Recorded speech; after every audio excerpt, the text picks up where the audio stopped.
எதிர்பார்த்த அளவுக்கு நம்ம ரொம்ப எதிர்பார்த்துருப்போம் தெரியுமா. இந்த முறை நிறைய டேரக்டரோடைய படம் அடி வாங்கிடுச்சு. இந்த படமாவது ஹிட் அடிக்கும்னு. கண்டிப்பாக அந்த படம் ஹிட் அடிக்காது. இதுவும் ஓரளவு தான் இருக்குது படம். இதில் வந்து நீங்கள் ஹீரோ ஃபர்ஸ்ட் ஆஃப் கொஞ்சம் லெவலாக தான் இருக்குது, செகண்ட் ஆஃப் ஃபைட் அதிகமாக இருக்குது. இது மெயினாக நல்லா இருக்கிறது எதுன்னு எல்லாரும் சொல்கிறது என்னென்னா ஃபைட்டு மட்டும்தான். அதுவும் ஹீரோ ஃபைட்டோட வில்லன் ஃபைட் தான் ஸ்டார்டிங்கில் ஒரு சீனில் பயங்கரமாக இருக்கும். இன்ட்ரோவே அவர் தான் வச்சுக்கோங்களேன், அதை சொல்லிடுறேன், அதில் தான் மறைக்கிறது. ஸ்டார்டிங் பயங்கரமாக காமிக்கிறது வில்லனை தான், நடுவுலையும் வில்லன் தான். வில்லனுடைய ஃபைட்டு எல்லாமே பக்காவாக இருக்கும். ஏன்னா ஹீரோடைய ஃபைட்டு கடைசியில் தான் கொஞ்சம் கொஞ்சமாக ஏற்றிக்கிட்டே லெவல் ஏற்றிக்கிட்டே போயிட்டு கிளைமேக்ஸில் ஃபைட்டு கொடுத்துருப்பாங்க. ஆனால் வில்லனுக்கு எல்லா இடத்துலையும் அவன் வர எல்லாமே ஃபைட்டு பயங்கரமாக இருக்கும். படத்தோடைய கதைன்னு பார்த்தீங்கன்னா ஒரு சின்ன கதை தான். கதையோட ஃபைட்டு தான் அதிகம். படம் ஃபுல்லாக ஃபைட்டாக தான் இருக்கும். நம்ம ரொம்ப எமோஷ்னலோ சாங்கோ எதுவுமே எதிர்பார்க்க முடியாது. வெறும் ஃபைட்டு ஸ்டண்ட்டுக்கு மட்டும் போய் பார்க்கலாம். இதில் அதிகமாக பார்த்தீங்கன்னா கொஞ்சம் சென்டிமெண்ட்டும் ஃபைட்டு இருக்குது. ஸ்டோரி சொல்லலாமா? இதில் வந்து ஹீரோக்கு வந்து கொஞ்சம் மென்டலி கொஞ்சம் ப்ராப்ளம் இருக்குன்னு வச்சுக்கோங்களேன். அதை வச்சு தான் ஃபுல்லாக அவனுக்கு வந்து எப்படி ஸ்ட்ரென்த் வருது, டெம்ட் ஆகிட்டே இருப்பான். அவன் டக்குன்னு பார்த்தோன்னா மண்டக்கோளார் ஆகிடும். எப்பப்போ மண்டக்கோளார் ஆகிடுமோ கிடைக்கிறனால போட்டு அடிச்சுக்கிட்டே இருப்பான். அந்த மாதிரி தான் போகும் கடைசி வரைக்கும் கதையில் என்ன சொல்ல வராங்கன்னா துப்பாக்கினா நான் சொன்னேன் நிறைய கனெக்ட் பண்ணுவீங்க. துப்பாக்கி வந்து தமிழ்நாட்டுக்குள்ளே வருது நிறைய துப்பாக்கி எல்லாம் சேர்ந்து.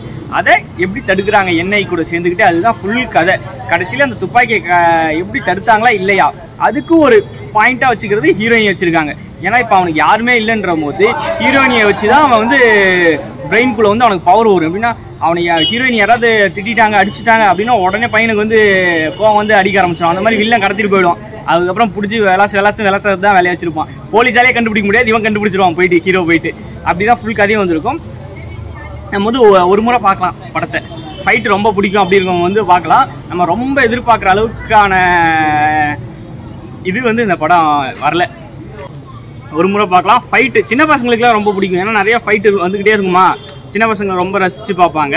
ஃபேமிலியாக பார்த்தீங்கன்னா ஒர்க் அவுட் ஆகுமான்றது கொஞ்சம் கஷ்டம் தான். இந்த நம்ம யங்ஸ்டர்ஸ்லாம் நிறைய போய் பார்க்கலாம். ஃபைட்டு பிடிச்சவங்களாம் இல்லை பப்ஜிலாம் சிலது கொண்டு வந்திருப்பாங்க கன்னை வச்சு. அதெல்லாம் கொஞ்சம் நல்லா இருந்துச்சு. சின்ன சின்ன சீன்லாம் கமர்ஷியல் படம் எப்படி தேவையோ அதை தான் எடுத்திருக்காங்க. நம்ம சிவகார்த்திகேயன் இருக்கிறதால நம்ம ஒரு ஹைப் எதிர்பார்க்குறோம்ல, அதை எதிர்பார்க்காம பார்க்கலாம்.